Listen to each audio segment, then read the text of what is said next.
আমার নবী বলেন, সাবিরে আমি নবী 3 দিন পর্যন্ত পেটে খাবার নাই, তারপরও আমি নবী পেটের খিদার কথা ভুলে গেলাম।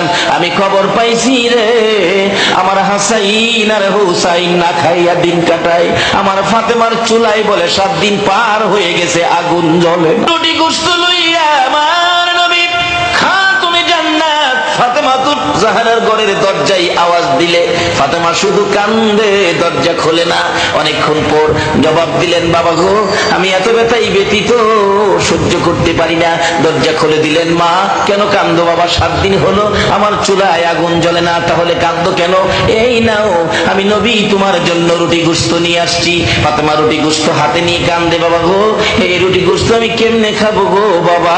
তোমার 2টা আদুরের নাতি ইমাম হাসাইন আর হুসাইন পেটের খিদা লইয়া গোয়ালা কাটা মুরগির মতো লাপাইয়া লাপাইয়া কান্দে গো বাবা। পেটের খিদায় কান্দতে কান্দতে বারবার আমার কাছে আইসা আমাকে বিরক্ত করত। আমি একেবারে বিরক্ত সহ্য করতে পারি না।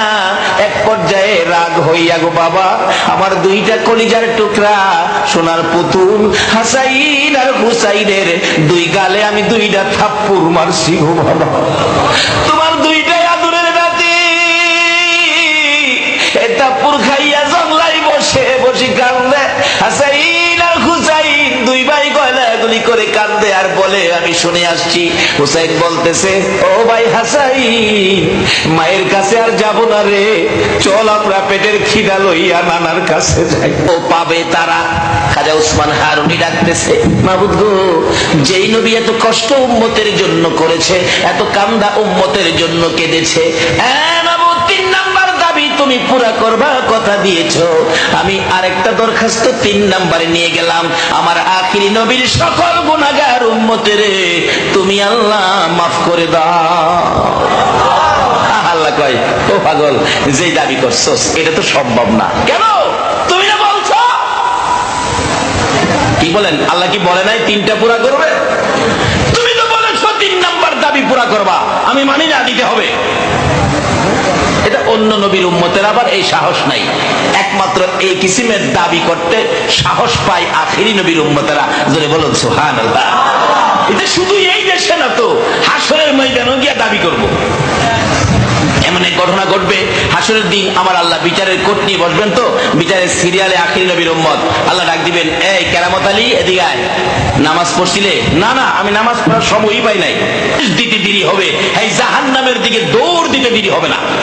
ফেরেশতারা বলবে, খোদা গো জাহান্নামে দৌড়ায় যাইতে কোন নবীর উম্মতের দেরি নেই। এই মনে জাহান্নামটা কি জিনিস চিনে নাই। আল্লাহ বলবে, তো দাঁড়া আমি জিগাই, এই কেরামত আলী এদিকে আয়,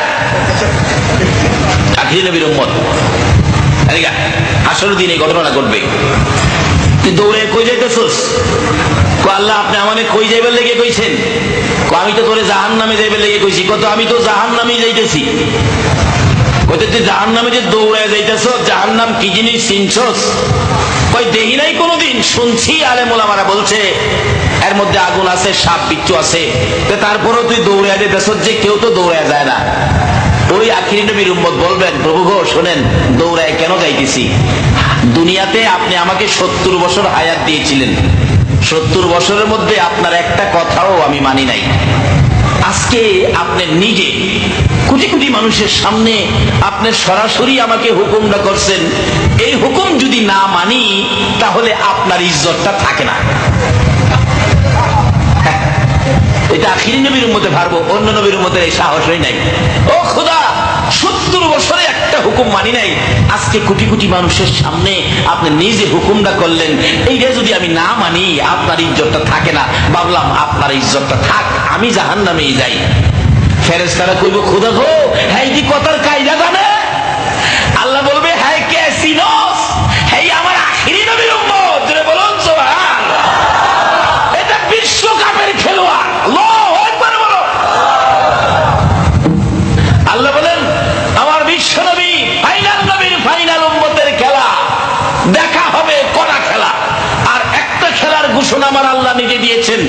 আল্লাহ বলেন, আমার এই ফাইনাল নবীর ফাইনাল উম্মত, এই ফাইনাল উম্মতের খেলা হবে এই দুনিয়াতে, আর ফাইনাল নবীর খেলা হবে আখিরাতে। কিয়ামতের দিন মিজানের পাল্লা দিয়ে মাপ দেওয়া হবে কেন? আচ্ছা, আল্লাহ কি মাপ ছাড়া আমাদের হিসাব জানে না? ফেরেশতা আমাদের কাঁধে আসে না? তারাই তো রিপোর্ট দিবে ফাইনাল। নাকি তাদেরকে কিছু টাকা পয়সা দিলে বেশ কম লেখে? বেশ কম লেখলে আমাদের বাঙালির চরিত্রে আছে, কিন্তু ফেরেশতার চরিত্রে বেশ কম লেখার কোনো সুযোগ নাই। তাদের এই আমল নাই, যা করি তাই লিখতেছে। এরপর আল্লাহ নিজেও সব জানে, তারপরে মিজানের পাল্লা বসাবেন কেন? যদি আপনি প্রশ্ন করেন শরীয়তের দৃষ্টিতে, আল্লাহ পাক এই জবাব দিবে, মারফতে আসো বুঝে নাও কিভাবে। যেই দরজায় যেই মাটি খেলে আল্লাহর ওলিরা ওলি হয়েছেন, আল্লাহ পাক মারফতের দরজায় জবাব দিবেন। এখানে মিজানের পাল্লা বসানোর কারণ হলো আমি আমার হাবিবকে, ফাইনাল নবীকে হাসরের ময়দানে সকল সৃষ্টির সামনে আমি ফাইনাল খেলা দেখাবো। আমার নবী হাসরের ময়দানে খেলা দেখাবেন কি খেলা? মিজানের পাল্লা। যদিও আল্লাহ জানে মাপের কোনো প্রয়োজন পড়ে না, কিন্তু পাল্লা বসাবেন। মাপ শুরু হবে আখিরি নবীর সিরিয়াল, আখিরি নবীর উম্মত মাপ দিতে গিয়ে নেকির পাল্লায় উঠাবেন। নেকির পাল্লা হালকা হয়ে যাবে, গুনার পাল্লা ভারী হয়ে যাবে। এমনি সময় মাপের ফেরেশতারা আফসোস করবে, হায় হায় জীবনে কি করলেন, জীবনে কি করলেন, আজকে তো আপনি জাহান্নামী হবেন।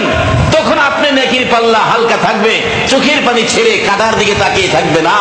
ভাগ্যটা খারাপ হয়ে গেল, হায় রে আমাদের দরদি নবী জানি কই আছে, যদি আজকে আমার নবী থাকতো আমার এই পুরা কপাল হইতো। আল্লাহু আকবার বলো।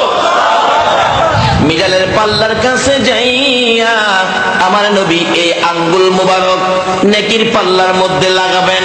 নেকির পাল্লা এত ভারী হবে রে, 7 আসমান 7 জমিন যদি থাকতো, আল্লাহর আরশ কুরসি লৌহ কলম সহ 7 আসমান 7 জমিন সহ যদি ওই গুনার পাল্লায় তুলে দেওয়া হতো, এই নেকির পাল্লার সাথে ওজনে আর কুলাবে না।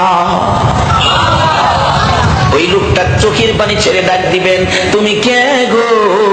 আমার এই মহা বিপদে, আমার বিপদ থেকে উদ্ধার করে দিলা। আমার নবী ডাকবে, উম্মতেরা রে চিনলি না? আমি নবী উম্মতের কান্ডারি, গুনাহগারের বন্ধু রে, আমি নবী মুহাম্মাদুর রাসূলুল্লাহ। এবার আমার আল্লাহ বলবেন, ও ফেরেশতারা মাপের খবর কি? আল্লাহ কি জানে না খবর কি? জানে না? মাপের খবর কি? ফেরেশতারা জবাব দিবেন, আল্লাহ মাপ দিয়েছিলাম, গুনার পাল্লা ভারী, নেকির পাল্লা হালকা। তারপর আপনার বন্ধু এসে আঙ্গুল মোবারক লাগাইয়া নেকির পাল্লা ভারী করেছে, গুনার পাল্লা হালকা করেছে। আমার আল্লাহ বলবেন, দে দে জান্নাতে পাঠাইয়া দে। আরেকজনকে উঠাবেন মাপ দেওয়ার জন্য, নেকির পাল্লা হালকা, গুনার পাল্লা ভারী। আমার নবী পাঞ্জাবির পকেট থেকে এক টুকরা কাগজ এই পাল্লার মধ্যে ছেড়ে দিবেন, নেকির পাল্লা ভারী হবে, গুনার পাল্লা হালকা হবে। আমার আল্লাহ জিজ্ঞেস করবেন, ফেরেশতারা রে মাপের খবর কি? ফেরেশতারা বলবেন, আল্লাহ মাপের খবর জিগাইয়া লাভ কি?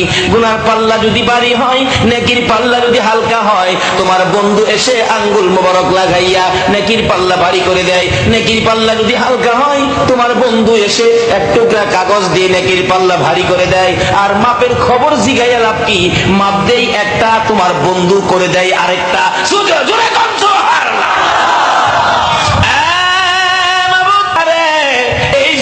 তো আমি আল্লাহ মিজানের পাল্লা বসাইছি। কোন নবীর ভালোবাসায় আমি আল্লাহ এত কিছু করেছি? এই নবীর খেলা দেখানোর জন্য মিজানের পাল্লা দে দে, সুযোগ দে। আজকের বাজারে আমার নবী যা করবে রে, আমি আল্লাহ সব মাইনা নিব রে। ইয়া মুহাম্মদ পিয়ারা নবী এসো নিরালায়, ইয়া মুহাম্মদ পিয়ারা নবী। দেখেন তোমার মনের গুছিবে জ্বালা, ইয়া মুহাম্মদ পিয়ারা নবী এসো নিরালায়, ইয়া মুহাম্মদ পিয়ারা নবী। পাইব যারা নবীজির দিদার, হবে তারা হাসরে পার। পাইব যারা নবীজির দিদার, হবে তারা হাসরে পার। দয়া করে দেখা দিয়ে দূর কর জ্বালা, হায়রে দয়া করে দেখা দিয়ে দূর কর জ্বালা। ইয়া মুহাম্মদ পিয়ারা নবী এসো নিরালা, ইয়া মুহাম্মদ পিয়ারা নবী তোফাজ্জলের বাবু না নবী সারা হব না তোফাজ্জলের বাবু না নবী সারা হব না নবীর আশিক পার হইবে হাসরের বেলায় মুহাম্মদ পিয়ারা নবী এসো নিরালায় মুহাম্মদ পিয়ারা দূর কর জালা হায়রে দয়া করে দেখা দিয়ে দূর কর জালা ইয়া মুহাম্মদ পিয়ারা নবী এসো নিরালায় মুহাম্মদ পিয়ারা নবী তোফাজ্জলের বাবু না নবী সারা হব না তোফাজ্জলের বাবু না নবী সারা হব না নবীর আশিক পার হইবে হাসরের বেলায় মুহাম্মদ পিয়ারা নবী এসো নিরালায় মুহাম্মদ পিয়ারা নবী ভালো না মাইরা আসুন ওই খাজা মঈনুদ্দিন চিশতি রহমাতুল্লাহ আলাইহির পীর খাজা উসমান হারুনি চোখের পানি ছেড়ে কান্দে মাবুদ গো ওই নবী গুনাহগার উম্মতের মাফ করে দাও এই নবী গুনাহগার উম্মতের জন্য দুনিয়াতে বহু কান্না কাঁদছে আমার আল্লাহ কয় ও খাজা উসমান হারুনি এটা তো হয় না তুমি না কইছো হবে এখন হয় না কেন ও উসমান হারুনি এটা যদি করে দেই আমি আল্লাহর খেলাই শেষ খেলাই থাকবে না তাইলে তুমি না বলছো দাবি করলে 3 নাম্বার দাবি পুরা করবা আমার আল্লাহ কয় যাও পুরাপুরি করলাম না কিছু করলাম কিছু কি করলাম শুনতে চাই হ্যাঁ খাজা উসমান হারুনি তুমি যতদিন দুনিয়ায় বেঁচে থাকবে যত ওয়াক্ত নামাজ তুমি খাজা উসমান হারুনি আদায় করবে প্রত্যেক ওয়াক্ত নামাজের বিনিময়ে আমার বন্ধুর গুনাহগার উম্মতের মধ্য থেকে এক এক ওয়াক্তের বিনিময়ে 30,000 উম্মত করে আমি আল্লাহ মাফ করে দিলাম তাইলে এই দলে থাকলে মাফ পাইবেন না ওলিদের বিরোধিতা করলে মাফ পাইবেন এই দলে থাকতে রাজি আছেন বলুন পৃথিবীর জমিনে খাস করে বাংলাদেশের জমিনে আমরা ইসলাম পেয়েছি কালিমা পেয়েছি কার কাছ থেকে আল্লাহর ওলিদের কাছ থেকে বলুন কার কাছ থেকে আর জোরে বলুন এই দেশের জমিনে ইসলাম এনেছে হযরতে শাহজালাল ইয়ামিনী রহমাতুল্লাহ আলাইহি এটা কি অস্বীকার করতে পারবেন তাহলে এখন কেন আপনারা ওলিদের বিরোধিতা করেন যাদের দ্বারা আমরা ইসলাম পেয়েছি কালিমা পেয়েছি আল্লাহ রাসূল চিনার রাস্তা পেয়েছি তাদের সাথে দুশমনি কেন যদি তাদের সাথে দুশমনি না করে তাদের পক্ষে থাকেন দেখুন না কি লাভ কি সুবিধা আমি সংক্ষেপে আলাপ খাজা উসমান হারুনি একদিন দেখে খাজা মঈনুদ্দিনের দিকে তাকায়া হাই হাই আমার মঈনুদ্দিন অল্প বয়সে বাচ্চা বয়স অল্প বয়সে বেলায়েত স্তরে পৌঁছে গেছে একদিন তার বেলায়েতের ক্ষমতা পরীক্ষা করার জন্য আপনারা যার পক্ষে বসে আছেন দেখেন আপনাদের লাভ কি এটা এসে গেলেন খাজা মঈনুদ্দিনকে বললেন মঈনুদ্দিন ওই যে আগুন পূজারীরা আগুনের পূজা করে ওখান থেকে আমার জন্য একটু আগুন নিয়ে আসো মঈনুদ্দিন আগুন আনতে গিয়ে বলতেছেন আপনারা আগুনের পূজা করেন হ্যাঁ আমার পীর সাহেব কিবলা বলছে একটু আগুন দিতে দেবেন সকলে কয় দেখো আমরা আগুনের পূজা করি আগুন তো দেওয়া যাবে না আচ্ছা আপনারা আগুনের পূজা করেন কেন বাচ্চা ছেলে প্রশ্ন করতেছেন আগুনের পূজা করেন কেন আচ্ছা আপনারা যে আগুনের পূজা করেন একজন আগুনের ভিতরে জানতো দেখি হগল আগুন পূজারীরা কয় বাবা যাই না পুরে ছাই ছাই হয়ে যাইবা খাজা মঈনুদ্দিন কয় দেখি আগুনের ক্ষমতা আছে কিনা আমারে পুরাইবার আমি একটু ভিতরে যাই খাজা মঈনুদ্দিন আস্তে আস্তে আগুনের ভিতরে ঢুকছে ভিতরে গিয়া দাঁড়ায় রইছে তার জীবনী লেখে প্রথমত পাওয়ের জুতা না আগুনে দিছে পাওয়ের জুতা দেখি আমার জুতার আর নি পুরাইতে পারে দেখে জুতা আগুনের ভিতরে দিলে জুতার আবার বাহির করে দেখে জুতারে রং দিয়া দিছে পূজারীরা কিসের পূজা করস একজন যাস না ভিতরে কই সম্ভব না কয়টা আমি যাই মঈনুদ্দিন ভিতরে গিয়ে দাঁড়ায় রইছে অথচ নমরুদ যখন আগুন করে ইব্রাহিম খলিলকে আগুনে দিয়েছিলেন আমার আল্লাহ নোটিশ করেছে আগুনকে এই আগুন ঠান্ডা শান্তিদায়ক হয়ে যাও আমার ইব্রাহিম তোমার মধ্যে যাতে ইব্রাহিমের কোনো ক্ষতি না হয় অথচ আমরা আখিরি নবীর উম্মত খাজা মঈনুদ্দিন আমানত হলো ফিলমে কাফার মধ্যে ঢোকার কারণে আগুনে ঢোকার সাথে সাথে বিনা নোটিশে আগুন ঠান্ডা ফুল বাগান হয়ে গেছে অনেকক্ষণ দাঁড়িয়ে আছে খাজা মঈনুদ্দিন, যার পক্ষে আপনারা বসে আছেন দাঁড়িয়ে আছেন, এই পক্ষটা গেলে কি লাভ, তারপরে সামনে বাড়ছি। এবার দাঁড়িয়ে আছে, কিছুক্ষণ পর আগুন দেখে তার গায়ে ধরে না। আগুন কয়, ধরতাম তো, যে নবীর উম্মত হয়ে আইসো এই নবীর উম্মতের আমি আগুনের ধরার সাহস। সমুদ্র থেকে একজন নবীর আদরের উম্মত একটা মাছ ধরে আনলেন। মাছটা খুব সুন্দর, ফাজাইলে দুরুদের মধ্যে লেখে, মাছটা ধরে আনার পর মাছটাকে বিবিকে দিলেন, মাছটা কাইটা ভালো করে ভাজি করো, এই মাছটা আমি খাবো। বিবি মাছ খুব ভালো করে কাটলেন, কাইটা পানি দিয়ে ধুইতেছেন, কিন্তু এত কাটার পরেও মাছটা পানিতে মরে নাই, জীবিত। ভালো করে লবণ টবণ দিয়ে ভালো করে ধুইলেন, কিন্তু ধোয়ার পরও মাছ মরে নাই, মাছ খালি নড়ে। অবশেষে তেল দিয়ে মাছকে ভাজি করতে চাইলেন, মাছ ভাজি করবেন, কিন্তু এত গরম তেলের মধ্যে মাছ মরে না, ভাজিও হয় না, খালি নড়ে। বিবি আবার বেশি করে তেল দিয়ে এবারে তিনবার করে তেল ভালো করে দিয়ে আগুনের মতো গরম করে মাছ ছেড়ে দিলেন, কিন্তু মাছ বেশি তেল দিলে আরো শান্তি লাগে, মাছ পানির মতো তেলের ভিতরে পারি না, ভাজি করবো কিভাবে? এবার ওই লোকটা বলতেছেন, দাও তো, এটা নবীজির কাছে নিয়ে যাই। ইয়া রাসূলুল্লাহ, এই মাছটা ধরে আনলাম, মারলাম, কাটলো, ভাজি করলো, কিন্তু মাছ তো ভাজি হয় না, মরে না, জীবিত, বুঝতেছি না। এত গরম আগুনের তেলের মধ্যে দিল, কিন্তু মাছ তো ভাজি হয় না।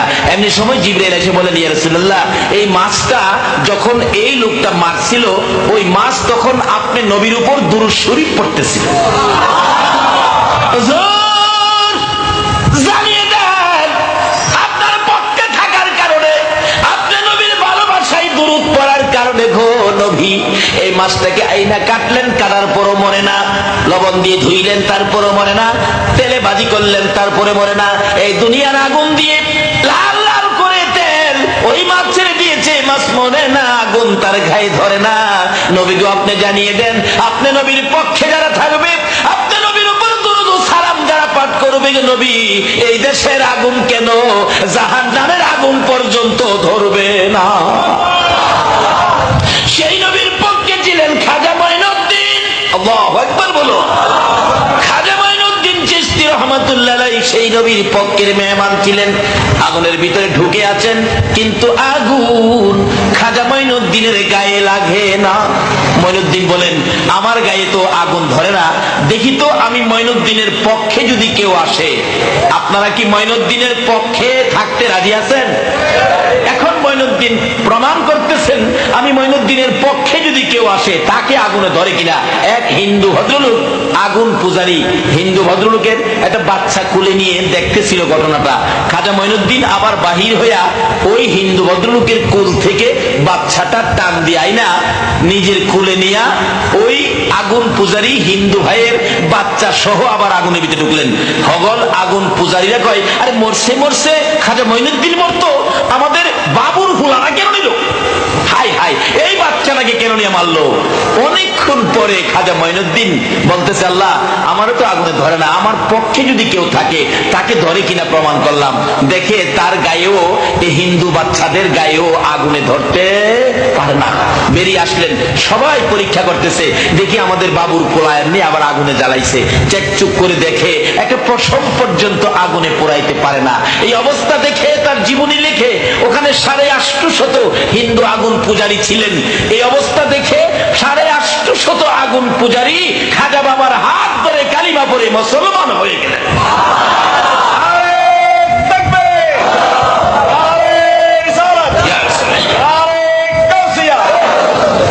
আরে আকাশ জমিন হইল সৃজন নবীর কারণে, সেই জমিনে খেলে আল্লাহর ওলিগণে। বলুন, সেই জমিনে খেলে আল্লাহর। দেখলে খাজা বাবার খেলা, আসে গণের বারে জ্বালা। দেখলে খাজা বাবার খেলা, সে গণের বারে জ্বালা। আইনা সাগর শুকিয়ে দেই বসে নির্জনে, আইনা সাগর শুকিয়ে দেই বসে নির্জনে। সেই জমিনে খেলে আল্লাহর ওলিগণে, আইরে সেই জমিনে খেলে আল্লাহর। এবার আসছে খাজা মঈনুদ্দিন 850 প্রথম ধাপে 850 হিন্দুকে কালিমা পড়ে মুসলমান বানিয়ে পীর সাহেব কেবলার সামনে, হুজুর আমার দেরি হয়ে গেছে, আগুন কই হুজুর, আগুন আনছি না, কি করছো হুজুর এই ঘটনা। এবার খাজা উসমান হারুনি কয়, মঈনুদ্দিন তোমার এই কাজের জন্যই তো আমি তোমারে বানাইছি, চলো মঈনুদ্দিন তোমাকে আমার আল্লাহর ঘর খানায় কাবা নিয়ে যায়, আমার আল্লাহর দরবারে হাজিরা দিয়ে আসি। আমার মঈনুদ্দিন যে উচ্চ স্তরে পৌঁছে গেছে, খানায় কাবার পাশে নিয়ে ডাকতেছে, ও খানায় কাবার মালিক আমার মঈনুদ্দিনকে তুমি কবুল করো। গায়েবী আওয়াজ হইতেছে, ও উসমান হারুনি তোমার মঈনুদ্দিনকে আমি আল্লাহ কবুল করেছি। এবার খাজা উসমান হারুনি বলেন, মঈনুদ্দিন রে চল সোনার মদিনায় যা। আরে মঈনুদ্দিন চল রে, আমি আমার নবীর দরবারে তোকে হাজিরা দিয়ে আসি, নবীর দরবারে তোরে পৌঁছে দিয়ে আসি। মঈনুদ্দিনকে নিয়ে চলে গেলেন সোনার মদিনায়। রওজা পাকের পাশে দাঁড়ায় ডাকতেছে, আল্লাহর বন্ধু গো, আমার আল্লাহ আমার মঈনুদ্দিনকে কবুল করেছে, আপনি নবী আমার মঈনুদ্দিনকে কবুল করুন। সঙ্গে সঙ্গে রওজা পাকের ভিতর থেকে আওয়াজ আসতেছে, বলুন আমার নবী রওজার ভিতরে আছে কিনা? রওজার ভিতর থেকে আওয়াজ আসতেছে, খাজা উসমান হারুনি তোমার মঈনুদ্দিনকে আমার আল্লাহ কবুল করার আগে আগে আমি নবীর কাছে আমার আল্লাহ পরামর্শ করে, আমার সাথেও পরামর্শ হয়েছে, তোমার মঈনুদ্দিন কোথায় আছে আমার সঙ্গে। লম্বা ঘটনা সংক্ষেপ করে দিলাম। এশারের নামাজ শেষ হয়ে গেলে ঘোষণা দিচ্ছে খাদেম, আমার নবী রওজার ভিতর থেকে খাদেমকে বলে দিলেন, আজকে কোন মঈনুদ্দিনের কথা শোনার জন্য আপনারা বসে আছেন। ডাকতেছে খাদেমকে, নবী এশারের নামাজের পর মঈনুদ্দিনকে থাকতে বলো। মসজিদে নববীতে এশারের নামাজের পর কোনো মানুষ থাকতে দেয় না, মসজিদে কোনো মানুষ ঘুমাইতে দেয় না, মসজিদে নববীর সকল দরজাগুলো বন্ধ করে দেওয়া হয়। কিন্তু নবীজি খাদেমকে দিয়ে ডাকতেছেন, মঈনুদ্দিনকে থাকতে বলেন। খাদেম ডাকতেছে, মঈনুদ্দিন কে থাকেন? হাজার হাজার মানুষের সামনে মঈনুদ্দিন উল্লেখ করলে খাদেম বলতেছেন, মঈনুদ্দিনকে থাকো। অনেক মঈনুদ্দিন দাঁড়াইলেন। হায় হায়, কোন মঈনুদ্দিনের কথা বললো নবী গো, কোন মঈনুদ্দিন? নবীজি রওজার থেকে বললেন, খাজা মঈনুদ্দিন চিশতি। ডাকলেন মঈনুদ্দিন চিশতিকে, বললেন আমি, আপনি থাকেন, সব যান। রওজার পাশে বসে আছে, মসজিদের দরজা সব বন্ধ হয়ে গেছে। খাজা মঈনুদ্দিন বলেন, আমি নবীজি রওজার পাশে বসা গো, রাত্র যখন গভীর হলো আমার নবী রওজা পাকের মাঝখান দিয়ে একটা উদিত সূর্যের মতো এমন সুন্দর চেহারায় আমার নবী রওজার ভিতর থেকে বেরিয়ে গেলেন। আল্লাহু আকবার বলুন। খাজা মঈনুদ্দিন বলেন, আমি বেহুশ হয়ে গেলাম, কি দেখলাম কি দেখলাম কি না। আমার নবী মাথায় হাত বুলায় বলতেছে, মঈনুদ্দিন রে বেহুশ হইলে হবে না, আমি তোমাকে ইসলামের প্রচারের জন্য আমি হিন্দুস্তানে পাঠাবো। দেখাইয়া দিলেন, এইভাবে এইভাবে যাইবা, ম্যাপ করে দিলেন। খাজা বাবা বলেন, আমার নবী ম্যাপ করে দেওয়ার সঙ্গে সঙ্গে দেখি আমি মদিনা থেকে একেবারে হিন্দুস্তান পর্যন্ত সব দেখা যায়। আইসা পৌঁছে গেলেন হিন্দুস্তানের জমিনে। লম্বা ঘটনা সংক্ষেপ করে দিলাম। শেষ পর্যায়ে রাত্র শেষ। খাজা মঈনুদ্দিন চিশতি রহমাতুল্লাহ আলাইহি এসে গেলেন হিন্দুস্তানের জমিনে। এসে পিত্তিরায়ের বাড়ির কাছাকাছি, রাজা পিত্তিরায়ের বাড়ির কাছাকাছি এসে উনি আস্তানা গাড়লেন। পিত্তিরাই কয়, ওই এক মুসলমান ফকির নাকি আসছে, আমার এখানে বসতে চায়, যেখানে আমি ঘোড়াগুলি বাঁধি আমার ঘোড়ার জায়গার মধ্যে সে বসতে চায়, তাকে এখান থেকে তাড়িয়ে দাও। অনেক লোকজন আসলেন পিত্তিরায়ের পক্ষ থেকে, এই মঈনুদ্দিন এখান থেকে সরে যান। মঈনুদ্দিন বলেন, বাবা রাগারাগি করো কেন? আমি তো রাগারাগি করি নাই। আচ্ছা বসেন, আপনারা বসেন। যারা আইছিল মঈনুদ্দিনকে তাড়াইয়া দিত, মঈনুদ্দিন তাদেরকে বসাইলেন। একটু পরে তো আপনারা জানগা। যারা বসাইছিল যাইবাগার কইছে, তারা তো খালি উঠতে চায়, কিন্তু ফাঁসা মাটির সাথে লাগিয়া গেছে। নয় সন্ত্রাসী করে নয়, মেশিন গান দিয়ে নয়, শুধুমাত্র কেরামত দিয়ে ভারতের জমিনে খাজা মঈনুদ্দিন 92 লক্ষ হিন্দুকে মুসলমান করেছে। আজকে দেখেন, সেই বিশ্বাসের উপর খাজা মঈনুদ্দিন চিশতি রহমাতুল্লাহর মাজার প্রাঙ্গণে উরুস মুবারক উপলক্ষে মুসলমান যদি হয় 50,000, হিন্দু হয় 75,000, হিন্দুরা পর্যন্ত খাজা বাবাকে এত মানে, কিন্তু মানে না শুধু মুসলমানের সন্তান। বলুন, আল্লাহর ওলিরা কি কোনোদিন কারো ক্ষতি করেছে? এরকম ওলিদের পক্ষে থাকলে বাবা কি লাভ হয়? এক একজন ওলি হাসরের দিন এক একজন অ্যাডভোকেট হবেন। আল্লাহ যেদিন বিচারের কোর্ট নিয়ে বসবেন, এক একজন অ্যাডভোকেট হবেন আল্লাহর ওলি। হাসরের দিন আপনার পক্ষে মুখ করতে পারবেন। হাসরের দিন আল্লাহর কোর্টের উকালতি হবে খাজা বাবা, গাউসে পাক, খাজা মঈনুদ্দিন চিশতি রহমাতুল্লাহ আলাইহি, আমানত শাহ, বদর শাহ, মহসিন আউলিয়া, গাউসে পাক, গাউসে মাইজবান্ডারি, তারা হবে আপনাদের পক্ষের উকিল। ভালো উকিল পক্ষে থাকলে দেখেন কত সুন্দর সুবিধা হয়। আমাদের এলাকায় এক ঘটনা ঘটছিল। এক ছাত্রী কলেজে পড়ে, ভালো ছাত্রী, কিন্তু তার বাবার অনেক পয়সা। আর এক ছাত্র চেহারা খুব সুন্দর, তার বাবার পয়সা নাই। ছাত্রী তো চেহারা সুন্দর, ছেলে পায়া তার সাথে ভালোবাসা। ভালোবাসা আছে না বাংলাদেশে? ভালোবাসা করে একদিন মহিলা পরামর্শ দিলেন ছেলেরে, তোমার বাবা তো কিছু নাই, আমার বাবার বড় কিছু আছে, আমি 50,000 টাকা নিয়ে আইছি, চলো দুইজনে উড়েকে উদ্ধার করে নিয়ে আসছেন। মেয়েরে বাবা বুঝাইছে, তুই কোর্টে জিগাইলে তুই কইবি আমারে জোর করে নিয়ে গেছে। মেয়ে কোর্টে গিয়ে বললেন, ম্যাজিস্ট্রেট সাহেব আমাকে জোর করে ধরে নিয়ে গেছে। এমন চাপা চাপছে কেস, পুলিশ তো 2 দিন পর পর নারী অপহরণ কেসের ওয়ারেন্ট নিয়ে ওই লোকের বাড়িতে যায়, কিন্তু হ্যাঁ তো বাড়িতে আসে না। মেয়ের মা, ছেলের মা বাবা একবারে গরিব মানুষ, তারা কাঁদতে কাঁদতে, কেন তুই গেলে এই কাজ করতে? একদিন আরেকজন জ্ঞানী ব্যক্তি বলেন, আপনারাও আরেকটা কাউন্টার কেস করেন না। মেয়ের বাবা, ছেলের বাবা গেছে উকিলের কাছে, উকিল সাহেব আমার ছেলেটা এই বিপদ আছে, আপনি কি পারবেন আমার ছেলেরে বাঁচাইতে? উকিল কই, বেটা এত আইন বই পড়ছি, এটা কোনো সাবজেক্ট হইল? তোর হুলারে নিয়ে আয়। তা শুনবে। আল্লাহর ওলিরাও তো মুরিদরে এরকম কয় না, বাবা এতদিন যা পাগলামি করছো, এখন থেকে আর পাগলামি করো না, আমি যা কই এইভাবে শুনল। আল্লাহর ওলিরা এরকম নির্দেশ দেয় না। অ্যাডভোকেট সাহেব পরামর্শ দিলেন, কেস করে দিছি, রবিবার দিন তারিখ আছে, তুই আমার সাথে যাইবি। আমার ভয় করে, আমার নিয়ে আবার ধরে নিয়ে যা, কয় না আমি থাকতে তোর ধরে না, তুই শুন। কথা হইলো, আমি যা কই তুই কার তা কইবি, শুন। তোরে যাই জিজ্ঞেস করবো আমার বিপক্ষের, মেয়ের পক্ষের উকিলে, ম্যাজিস্ট্রেটে, তুই খালি ছায়া থাকবি, কিছু কইস না, কোন কথা কইস না, ছায়া থাকবি। এই পরামর্শটা কে দিল? একটা দুনিয়ার সাধারণ উকিল আপনাকে বাঁচানোর জন্য পয়েন্ট বাইর করলো।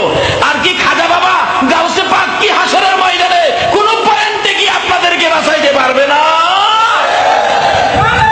ওরে পাগল, ওহে নবীর আশিক সকল, পার করিবে দয়াল নবী রোজ হাসরে ফুলসিরাত, পার করিবে দয়াল নবী রোজ হাসরে ফুলসিরাত। জিন্দাবাদ জিন্দাবাদ নবীর সেনা, জিন্দাবাদ জিন্দাবাদ জিন্দাবাদ নবীর সেনা, জিন্দাবাদ। আমল করো নামাজ রোজা কায়েম করো সুন্নিয়াত, আমল করো নামাজ রোজা কায়েম করো সুন্নিয়াত। জিন্দাবাদ জিন্দাবাদ নবীর সেনা, জিন্দাবাদ জিন্দাবাদ জিন্দাবাদ নবী। ও নবীর সেনারা, জাগ্রত বসে আছো কার পক্ষে? নবীর পক্ষে, ওলিদের পক্ষে। তোমাদের ভাগ্যের দরজা খুলে গেছে। এই তো উকিল আপনার পক্ষে। উকিলকে খাজা বাবা কি করবে হাসরের দিন, এই দুনিয়া দিয়ে বুঝাইতে চাইলাম। উকিল বলেন, তোরা যাই জিগাইবো তুই কোনো কথা কইস না, খালি ছায়া থাকবি। কোর্টে রবিবার দিন উঠলো, বাদী বিবাদী হাজির। ম্যাজিস্ট্রেট বলেন, বাদী বিবাদী সব হাজির আছেন? জি হাজির। এবার মেয়ে পক্ষের উকিল বলেন, মাননীয় বিচারপতি ম্যাজিস্ট্রেট সাহেব আমি কথা বলতে চাই। বলেন, দেখেন স্যার, এই যদি হয় আমাদের দেশের যুবকদের চরিত্র, মেয়ে ছেলেকে এভাবে ধরে নিয়ে যাবে, এটা স্যার কিভাবে হবে? আপনারও তো ম্যাজিস্ট্রেট সাহেব মেয়ে আছে, বলুন এইভাবে যদি ছেলেরা অত্যাচার করে মেয়েদের উপর, দেশটা কেমনে চলবে? উকিলের মুখ তো বুঝেনি, একেবারে ধুইয়া মুইসা সাবান দিয়া খইসা ফেলাইতেছে, জোর করে শাস্ত্রাইয়া বাহির করে। মেয়েটা স্যার এত জোরে একটা চিল্লানি দিয়েছিল, চিল্লানিতে তার কানের পর্দাটা ফাইটা গেছে। এখন সে কিছুই শুনে না, যাই যা বলে খালি তাকায়া থাকে। মেয়েটা তো ওই পাশে দাঁড়ানো হই। মেয়েটা কই, স্যার আমি আল্লাহর কসম করে বলি আমি চিল্লানি দেই নাই স্যার। ছেলে পক্ষের উকিল বলে, মাননীয় বিচারপতি মেয়েটা বলেছে চিল্লানি দেয় নাই, আপনি শুনেছেন, তাই আপনার পয়েন্টের খাতায় লেখেন ছেলে তারে জোর করে নেয় নাই। যদি জোর করে নিত তাই চিল্লানি দিত। সে নিজেই বলেছে চিল্লানি দেই নাই স্যার, তাইলে সে জোর করে নেয় নাই। ম্যাজিস্ট্রেট বলে, রাইট রাইট, কাজী সাহেবকে ডাক দাও। কাজী সাহেবকে ডাক দিয়ে ম্যাজিস্ট্রেটের উপস্থিতিতে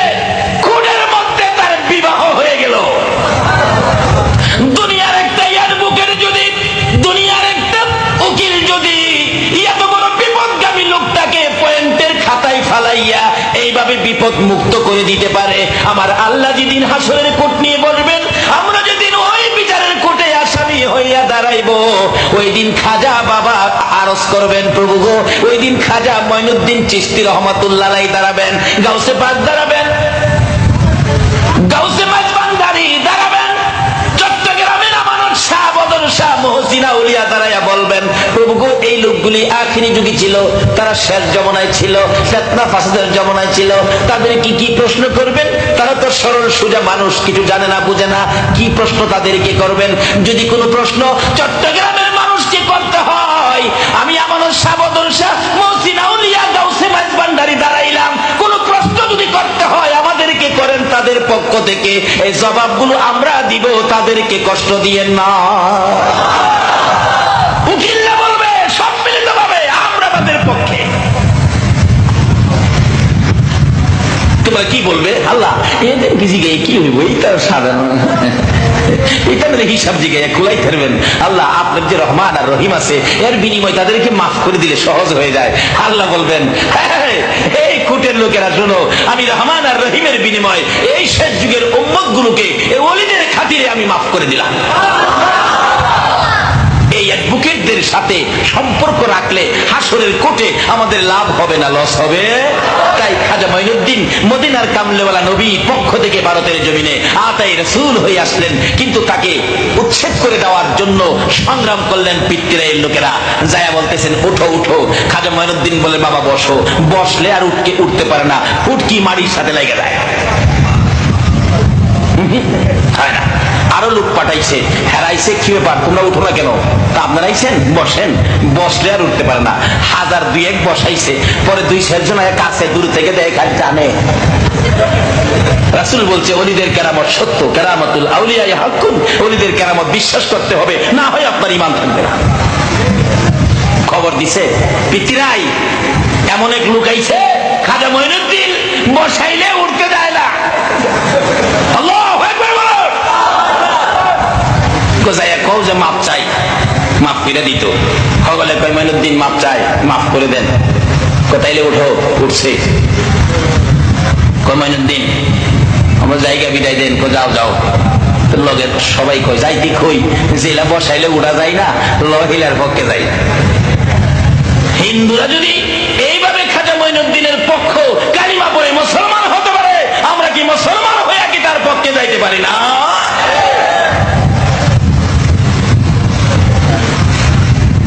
মুসলমান হয়ে গেলেন, পিতৃরাইকে সর্বনাশ। এখন কি করি? কিছু লোক পাঠালেন বাঁশের বন্দুক দিয়া, পাহাড়ের উপর থেকে গুলি করে মঈনুদ্দিনকে শেষ করে দিবি।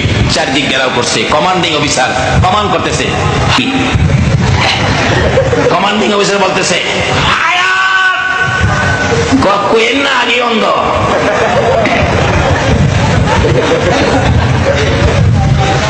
পিতৃরাই কয়, অহন আগে কইবার আগে মেরে দিবে। কই আর কই নাই, আমরা মঈনুদ্দিনের কাছে মুসলমান হয়ে গেলাম।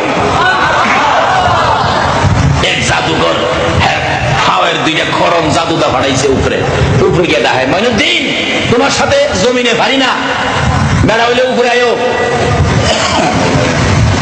জাদুঘর উপরে গিয়া ডাহে মঈনুদ্দিন উপরে যাইত। মঈনুদ্দিন কয়, তোর লোক আমার উপরে যাওয়া লাগবো। দুইটা ভাবের খরম খুলছে, আগের একটাতে খরম পিনতো, যে মুরব্বীরা দেখছেন না, এটা বইলা উলা খরম কয়। এই বইলা উলা খরম দুইটা ভাবাতে পিল্লা চাইরা কয় মঈনুদ্দিন, ও মঈনুদ্দিন খরম, হের লাগে আমি হেনে যাবো, তুই একটু দেখা গেটা। দুই খরম যাইতেছে, ডাইরেক্ট যাইয়া গাল মোবারকের কাছে খাড়াইছে।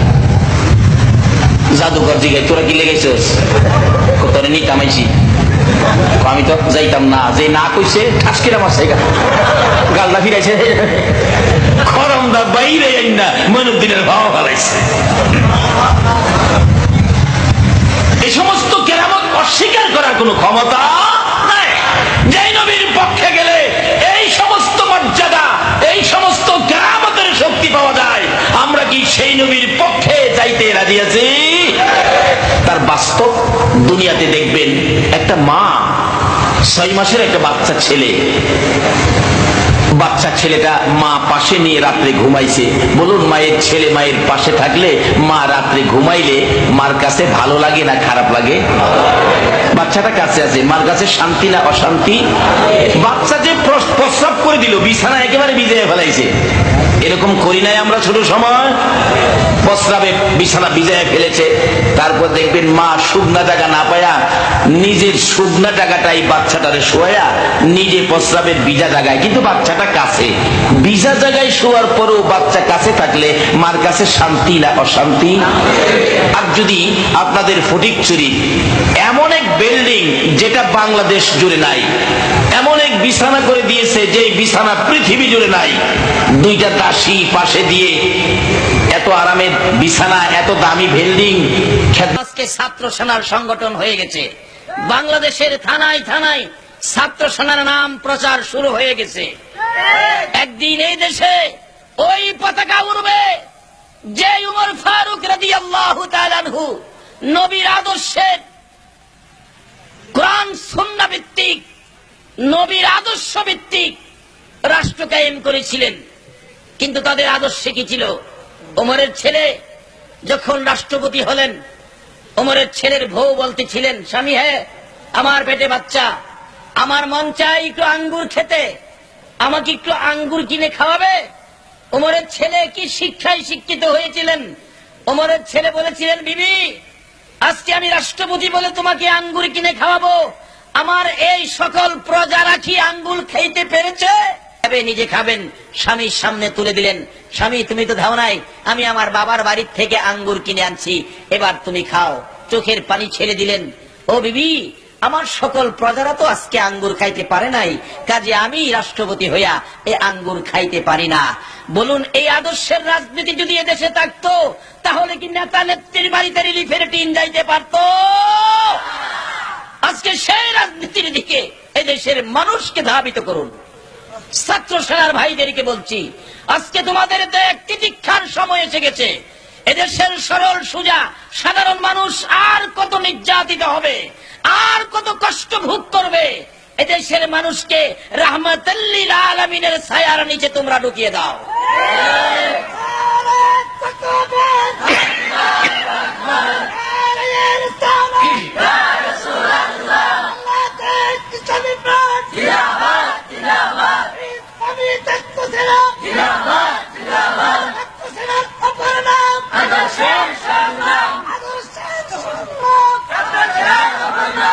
আল্লাহ তুমি কবুল করো, সকলে বলুন আমিন। যাই হোক, যে শিক্ষা রাসূল দিয়ে গেছেন সাহাবায়ে কেরাম সেই শিক্ষাই কাজ করেছেন, আমরা সেই শিক্ষাই কাজ করব। কারো স্বার্থে নয়, কারো খুশি করার জন্য নয়, আমাদের কাজ থাকবে আল্লাহ, আল্লাহ রাসূল খুশি করার জন্য। রাজি আছেন তো? বলতেছিলাম, ওদিকে যাই না, লম্বা হয়ে যাচ্ছে। এবার আব্দুর রশিদ বলেন, না আমি সরতে পারি না, আমি নবীর দুশমন বিদায় করেছি। আজকে যারা সেনবীর ভালোবাসায় বসে আছেন, আপনাদের পুরস্কার কি, তারপরেই তো আমি আলোচনায় যাচ্ছি। পুরস্কারের বাজেট ওই আব্দুর রশিদ নবীর ভালোবাসা দিয়ে জীবন দিতে যাচ্ছে। এবার পুলিশ এসে আব্দুর রশিদকে ধরে ফেললেন, কোর্টে উঠাই, ঠিক আছে নিয়ে যান। জিজ্ঞাসা করতেছেন, তুমি কি এটা এভাবে বলতো, এভাবে কেন বললা? তুমি বলবা যে এটা কে করছে আমি জানি না। আব্দুর রশিদ বলেন, স্যার এই শিক্ষা দিয়েন না, আমি মুসলমান, মুসলমান কোনদিন মিথ্যা বলতে পারে না। একের পরে 2 দিন 3 দিন পর্যন্ত তাকে বুঝাইলেন। কোর্টে উঠাইলে পরে বিচারপতি জিজ্ঞাসা, কি এই কাজ করেছো? জি স্যার। তাহলে তোমাকে বিচার? জি করেন। কি বিচার? কালকে তোমাকে সকাল 10:30টায় ফাঁসি দেওয়া হবে। আব্দুর রশিদ বলেন, দেন, আপত্তি নাই, কোনো কথা নাই। একটা কথা আছে, কি? যে মা আমি আব্দুর রশিদকে পেটে রাখছে নবীর দুশমন বিদায় করার জন্য, আমাকে একটা রাত্র যখন হায়াত আছে, বিচারপতি এই রাত্রটা আমাকে সুযোগ দেন, আমি মায়ের পাশে একটা রাত্র ঘুমাব। যাও, তোমাকে সুযোগ দিলাম। দৌড়াইয়া বাড়িতে যাচ্ছে, বাড়ির কাছে যাইয়া শুনে মা কান্দে। প্রশ্ন করলেন, মা কেন কান্দো, ব্যাপার কি? মা ডাকে, আব্দুর রশিদ রে, কেন জানি আমার কলিজায় আগুন জ্বলতেছে। বলুন, সন্তানের বিপদ হইলে আগে জানে কে? মা কান্দে। আব্দুর রশিদ, কেন জানি আমার কলিজায় আগুন জ্বলতেছে, ব্যাপার বুঝি না। আব্দুর রশিদ বলেন, মা গো, কান্নার কারণ গো, কলিজায় আগুন জ্বলার কারণ গো, তোমার আব্দুর রশিদ আগামী কালকে ফাঁসি হয়ে যাবে। বিছানা করে আব্দুর রশিদকে শোয়াইলেন। ঘুমাও বাবা, আমি সারা রাত ঘুমাবো না, আমি মা তোমাকে জীবনের শেষ দেখা দেখবো। আব্দুর রশিদ বিছানার থেকে চট করে উঠে দৌড়াইয়া দরজার কিনারে চলে গেলেন। মা ডাকে, আব্দুর রশিদ, কালকে ফাঁসি হবে, বিদায় তোমার বুঝি অশান্তি, ঘুম হয় না? আসো বাবা, ছোটকালে যেভাবে পিঠের উপর হাত বুলাইয়া ঘুম পাড়াইছি রে, আজকে তোর মাথায় হাত বুলাইয়া ঘুম পাড়াবো, আয় বাবা। শুয়ে গেলেন, মাথায় হাত বুলাইতেছে, মা চোখের পানি ছেড়ে কাঁদতেছে। আবার চট করে উঠে দৌড়াইয়া দরজার কিনারে চলে গেলেন। মা ডাকে, আব্দুর রশিদ, ঘুমাবি না রে, ঘুমাবি না?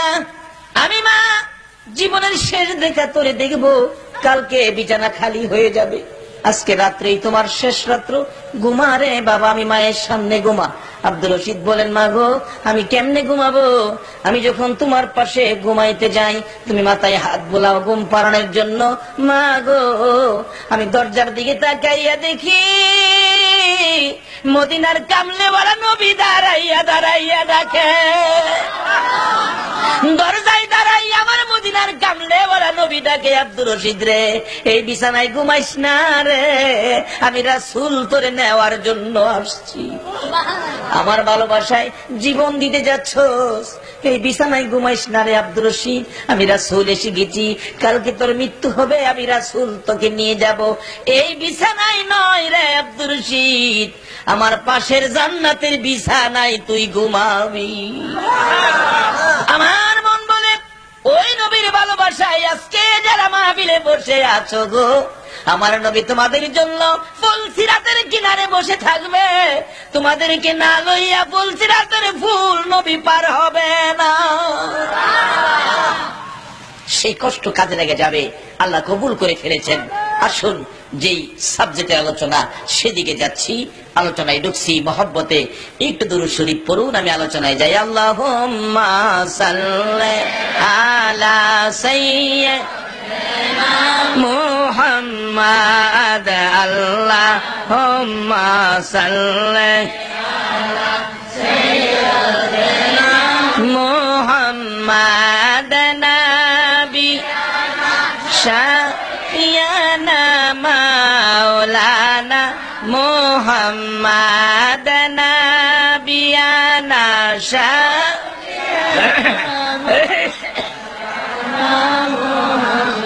জগতে পাগল কাবার জন্য, কাবা পাগল মাবুদের, জগৎ পাগল কাবার জন্য, কাবা পাগল মাবুদের, হায়রে মাবুদ পাগল নবীর জন্য, নবী পাগল উম্মতের, হায়রে মাবুদ পাগল নবীর জন্য, নবী পাগল উম্মতের, আল্লাহুম্মা সাল্লি আলা সাইয়্যিদিনা মুহাম্মাদ, আল্লাহুম্মা সাল্লি আলা সাইয়্যিদিনা মুহাম্মাদ, নবী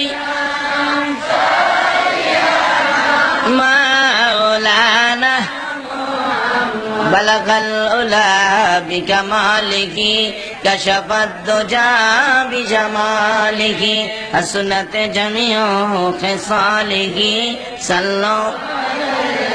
বাবার, আমরা শুহাদায়ে কারবালার মহব্বতে যাচ্ছি। এখন আধা ঘন্টা সময় শুহাদায়ে কারবালার মহব্বতে দিতে রাজি আছেন?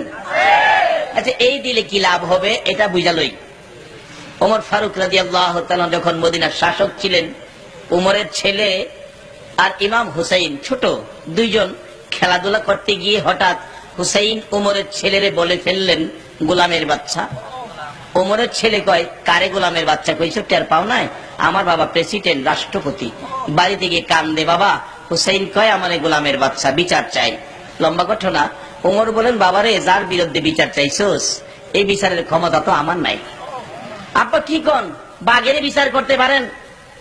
বাঘের বিচার করতে পারেন আর হুসাইনের বিচার করতে পারবেন না, কি হইলেন আপনি? বাবা ঠিক আছে বিচার করবো শুক্রবার দিন।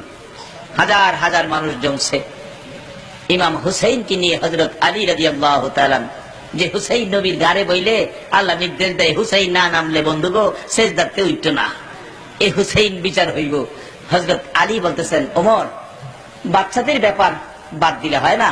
ওমর বলেন হযরত আলীকে, আপনি বসেন। ইমাম হুসাইন ছোট বাচ্চা দাঁড়াইছে, আমার বাবারে বসাই দিলেন, বলেন কি বিচার? আচ্ছা হুসাইন, আপনি কি আমার ছেলেদের গোলামের বাচ্চা কইছেন? হ্যাঁ কইছি। আর আমাদের দেশের মা হইলে তো শিহাই দিত, কইছি না। ঠিক আছে, আসা নাই চরিত্র, এগুলি ছেড়ে দিতে হবে।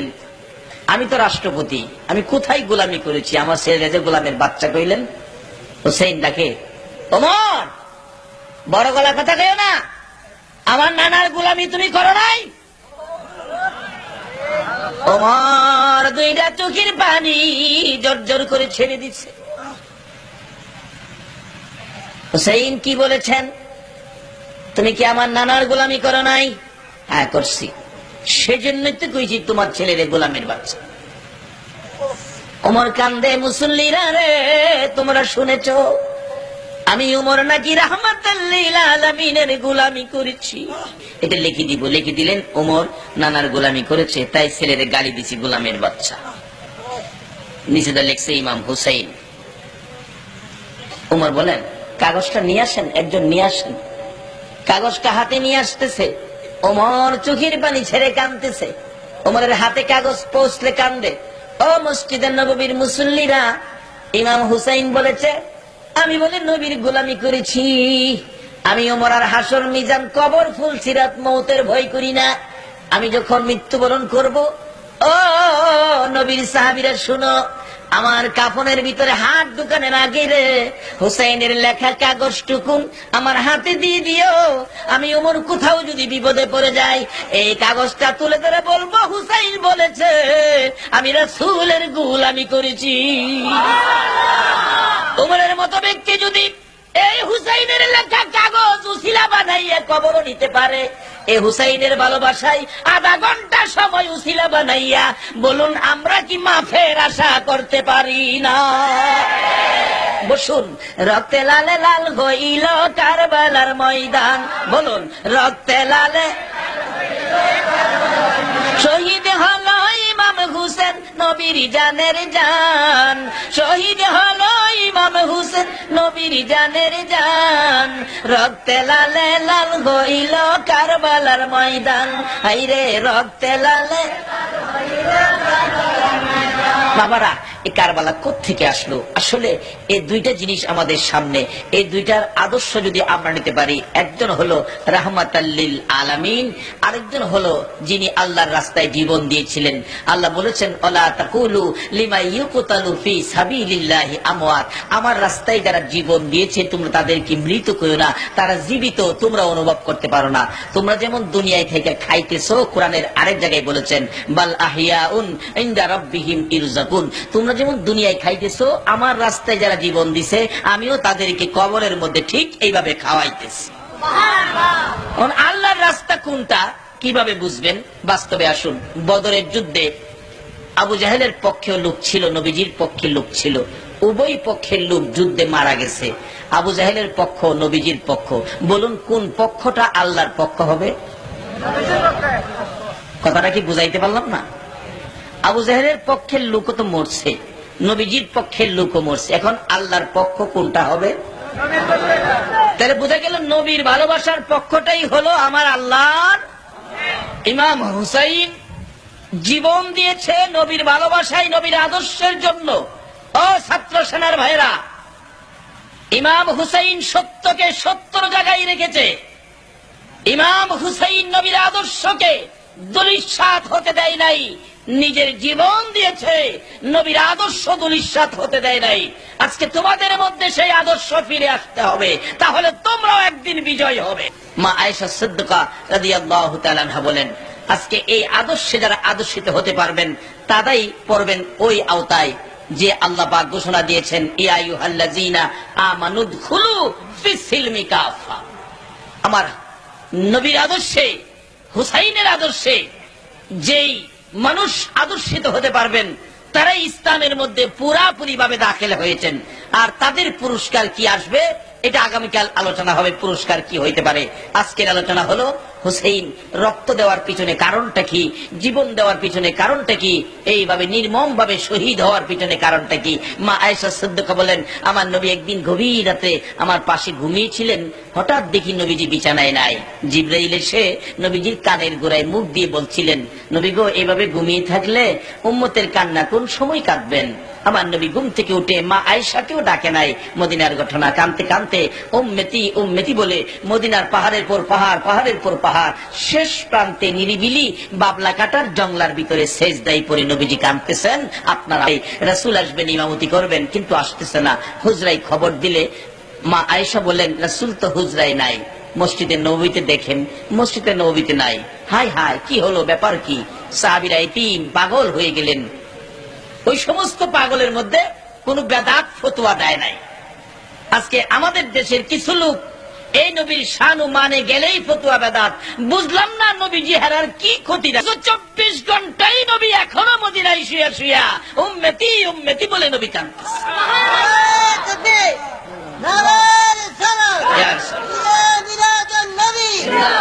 মা আয়েশা বলেন, সকালবেলা দেখি মদিনার অবস্থা যেন এতিম হয়ে গেল, সাহাবীরা পাগল পাগল হয়ে গেল।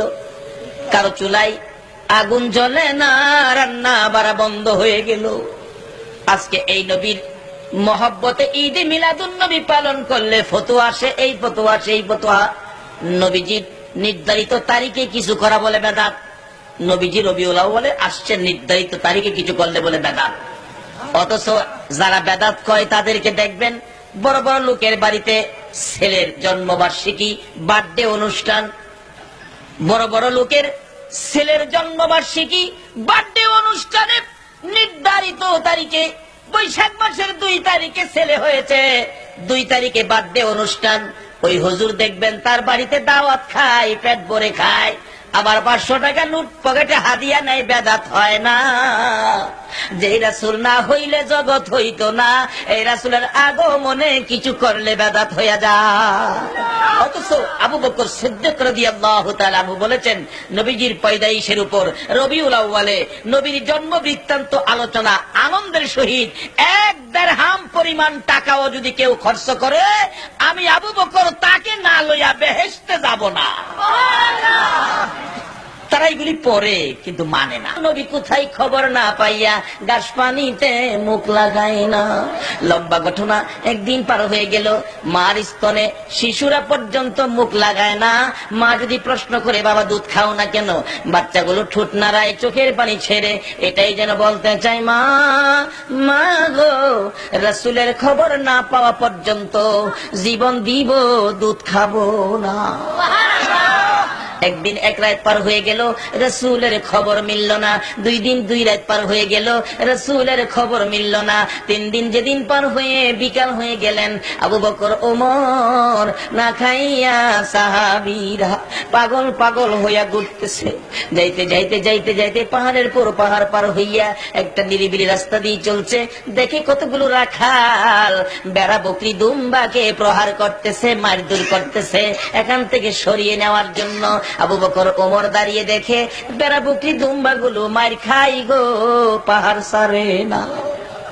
আবু বকর জিগাই, রাখালেরা রে, এইভাবে বেড়া বকরি দুম্বা গুলোকে কেন মারতেছো, প্রহার করতেছো? জিজ্ঞেস করেন, নাম কি তোমার? আমার নাম আবু বকর। পাশে কে? ওমর। ও আবু বকর, ওমর শুনো, কেন প্রহার করতেছি? আজকে 3 দিন হয়ে গেল। আবু বকর গো, একটা সোনার পুতুলের মতো একটা লোক ওই পাহাড়ের পাশে যাইয়া দেখো সেজদাই পড়ে রে আবু বকর, উম্মতি উম্মতি বলে কান্দে। আল্লাহর কসম করে বলি, আমাদের বেড়া বকরি দুম্বা গুলো রে আবু বকর ওই লোকটার দিকে তাকাইয়া তিল দিল পর্যন্ত কান্দে রে। গাছ বাড়িতে মুখ দেয় না, তাই পাহাড় থেকে সরিয়ে নেওয়ার জন্য আঘাত করতেছি। বেড়া বকরি দুম্বা গুলো মার খাইতে রাজি রে, এই লোকটার কাছ থেকে যাইতে রাজি না। আবু বকর একটা চিৎকার মারলেন, ওমর যে নবীর ভালোবাসায় বেড়া পুত্রী দুম্বা কান্দে রে, এই নবী আমাদের নবী সারা কেউ না, চল রাসূলের পাশে যাই। আবু বকর ওমর দুইজন মিলে আমার নবীর সামনে যাইয়া দাঁড়িয়ে গেছে। যাইয়া দেখে নবী 3 দিন 3 রাত পার হয়ে যাবে, এখনো নবী উম্মতি উম্মতি বলে কান্দে। কেমনে গো এই নবীরে লইয়া দুশ্মনী করো, কেমনে এই নবীর ভালোবাসার থেকে দূরে সরো। আবু বকর পাশে দাঁড়াইয়া সহ্য করতে পারতেছে না নবীর কান্না, ডাকতেছে, নবী গো আর কাঁদবেন না, বুঝিছি উম্মতের জন্য বুঝি কান্দেন। নবী গো সবাই ভুলে আসতে পারেন গো নবী, আমি আবু বকরকে তো ভুলার কথা না গো নবী। যেদিন মক্কা থেকে হিজরত করে মদিনায় যাবেন আমাকে 6 মাস আগে ইঙ্গিত করেছিলেন হিজরত করতে হবে। নবী গো মক্কা থেকে মদিনায় যাবেন আমার আগে জানাইলেন, আজকে মদিনা ছেড়ে পাহাড়ে কাঁদবেন আমারে কেন আগে জানাইলেন না। বুঝেছি উম্মতের ব্যথাই বুঝি আপনি কাঁদতেছেন, আর কাঁদতে হবে না, আপনার উম্মতের মাফের জন্য হুজুর আমি আবু বকরের তামাম জিন্দেগীর নেকি দান করে দিলাম। আমার নবী মাথা উঠায় না। ওমর বলেন আমার জিন্দেগীর নেকি দিলাম, আমার নবী মাথা উঠায় না। দুইজন পরামর্শ করে কি করে নবীজিকে মদিনায় নেওয়া যাবে। ওমর বলেন, আবু বকর একটা ঘটনা আমি জানি রে, এই ঘটনা ব্যবহার করলে নবীজিকে নেওয়া যাবে। কোন ঘটনা? এই আবু বকর, আমি একদিন দেখেছি নবীজি মসজিদে নববীর বারিন্দায় বসেছিলেন, কোত্থেকে জানি হাসাইন আর হুসাইন 2 ভাই দৌড়াই আসলেন, নানার গলায় ধরে ডাকে, নানা গো মদিনার ছেলেরা গোড়া দৌড়াই গো নানা, আমরা 2 ভাইকে একটা গোড়া কিনা দেন। আমার নবী বলেছিলেন, ও হাসাইন হুসাইন, গোড়া কিনার মতো পয়সা আমার কাছে নাই নানা গো, আমাদের যে মন চাই গোড়ার পৃষ্ঠে উঠতে। আমার নবী দেখেছি ও আবু বকর নবীজি হামাগুড়ি দিয়ে গোড়ার আকৃতি করেছেন, হাসাইন আর হুসাইন 2 ভাই নবীর পিঠে চড়ে বসেছে। আমার নবী হাসাইন আর হুসাইনকে খুশি করার জন্য রে আবু বকর একবার দক্ষিণ দিকে যায় আবার উত্তর দিকে যায়। হাসাইন বলেছে, নানা গো নানা, মদিনার ঘোড়াগুলো সুন্দর করে ডাক দিতে শুনেছি, আপনি একটা ডাক দেন না গো নানা। ও আবু বকর, নাতিদেরকে খুশি করার জন্য আমার নবী ঘোড়ার মতো একটা ডাক দিয়েছে। মতের কথা বুঝলা গেছে না, আর ডাক দিব না। যে নাতিদয়ের কথায় আমার নবী ঘোড়ার মতো ডাক দিয়েছে, ও আবু বকর আমার বিশ্বাস ওই হাসাইন আর হুসাইন যদি নানা কইয়া ডাক দে রে, নবী বুঝি মাথা উঠাবে। দুইজন দৌড়ে খবর দিলেন হযরতে আলী রাদিয়াল্লাহু তাআলা আনহুর কাছে। আলী খবর পৌঁছে দিলেন ফাতেমার কাছে। ফাতেমা রাদিয়াল্লাহু তাআলা আনহা 2 সন্তান লইয়া আমার নবীর মাথার পাশে দাঁড়াইয়া ডাকতেছে, বাবা গো, ও বাবা, আমি ফাতেমারে কেমনে ভুইলা গেলাম। দুনিয়ার সবাই রে বলতে পারো গো বাবা, আমি ফাতেমারে বলার কথা না, আমি তোমার মা এসে গেছি, মাথা উঠাও গো। ও বাবা, উম্মতের জন্য কান্দো, আমি ফাতেমার তামাম জিন্দেগীর নেকি তোমার উম্মতের দান করে দিলাম। আমার নবী ফাতেমার ডাকেও মাথা উঠায় না, আপনার আমার জন্য নবী কান্দে। বলুন এই নবীরে ভালোবাসা দেওয়া দরকার আছে কিনা? যাই যাই বলো, যাই যত রঙের ফতোয়াই দেখ, কোন কথাই মানবেন না, এই নবীর ভালোবাসায় আসেন। আল্লাহ কবুল করো, সকালে বলো না আমি। দয়ার নবী মায়ার নবী কান্দে। খাতুনে জান্নাত ফাতেমা তু জাহরা ডাকে, হাসাইন হুসাইন রে, তোরা 2 ভাই মিলে ডাক দে, তোদের ডাক সারা বুঝি আমার বাবা মাথা উঠাবে না। হাসাইন ডাকে একদিকে, নানা নানা গো সবাই রে বলতে পারো, আমরা কি বলতে পারো না? হুসাইন ডাকে, নানা গো সমস্ত পৃথিবী বলতে পারো, আমি হুসাইনকে তো বলতে পারো না। কথা কয় না, কানের কাছে মুখটা নিয়ে ডাকে, নানা নানা গো, ও নানা 3 দিন পর্যন্ত কিছু খাই নাই, আসো না তোমারে লইয়া খাবো। তারপরও নবী মাথা উঠায় না। খাতুনে জান্নাত ফাতেমা তো জাহরা আকাশের দিকে তাকায়া কান্দে, মাবুদ গো আমার এতিম বাবারে আর কত কান্দাইবা, উম্মতি উম্মতি বলে আর কত কাঁদবে। মাবুদ তুমি বলে মায়ের দোয়া কবুল করো, আল্লাহু আকবার বলো, তুমি বলে মায়ের দোয়া কবুল করো গো, আমি মা হইয়া 2টা হাত বাড়াইলাম, আমার এতিম বাবার কান্না সহ্য করতে পারি না, 3 দিন পর্যন্ত না খাইয়া বাবা কান্দে। আমি মায়ের দোয়া কবুল করো, আমার এতিম বাবার উম্মতের নাজাতের জন্য আমার দুইটা সোনার পুতুল হাসাইন আর হুসাইন কুরবানি দিয়ে দিলাম।